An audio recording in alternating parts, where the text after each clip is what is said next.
I'm going to be talking about RiceGum and Jacob Sartorius. So if you guys don't know who RiceGum is, you probably do. I'm not even going to try to explain who he is. I believe he was the fastest male growing YouTuber last year, like in 2016 or whatever, but he makes diss tracks. He makes really funny, like satire comedy videos reacting to a lot of stuff. His second most popular video on his channel to this day even is his These Kids Must Be Stopped video, where he's basically reacting to Jacob Sartorius, Lauren Gray, a whole bunch of other little musers, and he was just kind of making fun of it and saying how they were doing things that were inappropriate and his mom would never let him behave that way on Musical.ly if he was their age. That video was posted in December of 2015. It blew up his channel. He got really big off that, and then most of those musers that were in the video did kind of like reactions to it that went viral, whether they intended them to or not. Like, it was recorded on YouNow, for example, where Lauren was mad, Jacob was mad. They were just like, oh, this kid, he's making fun of us because we just got more famous than he did, all this stuff. And RiceGum did diss tracks on them personally based off those reactions. So that just sort of blew up everywhere.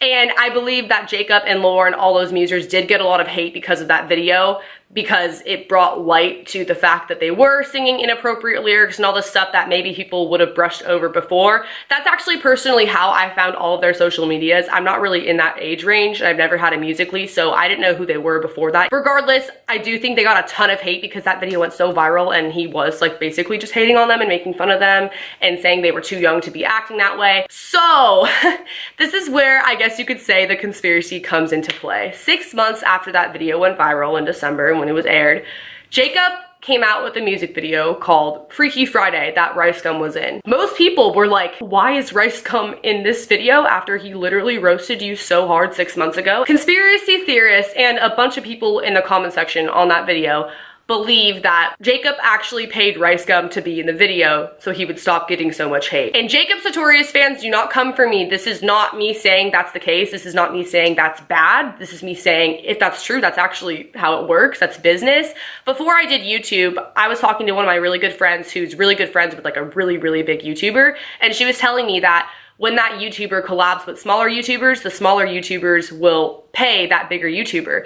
And I was like, that's insane. Why wouldn't you just make videos? Like, it's fun, you know? But once I started doing YouTube myself, I realized that's how it works, because it's fair. It's only fair. When you're a bigger YouTuber, you're giving that smaller YouTuber more exposure. Ultimately, they're gonna earn more off their ad revenue. It's just how it works, because you can't be doing favors for everyone.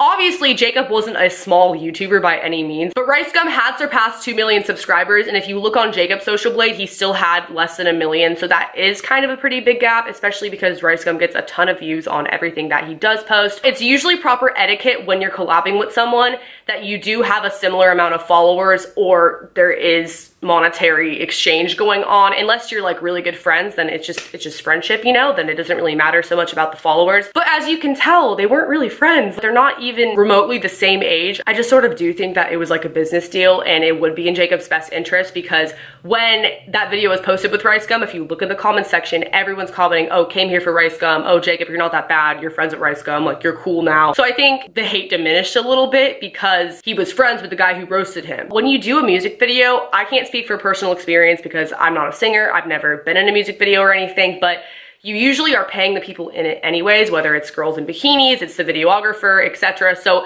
even if it wasn't for the difference in numbers and the way things happen with RiceGum's diss track and the These Kids Must Be Stopped video and all the hate that Jacob was getting, I just think that Jacob paid him regardless. Maybe you guys didn't really think about that, because when I was reading the comment section on the Freaky Friday video, I thought it was really funny that people were saying things like, oh, they're best friends now. I just thought that was really interesting, and I told some people that, and they said that it had never really crossed their minds. And I just, knowing how this stuff kind of works and looking into it, I was like, I'm gonna put this in the video. So yeah, that's the conspiracy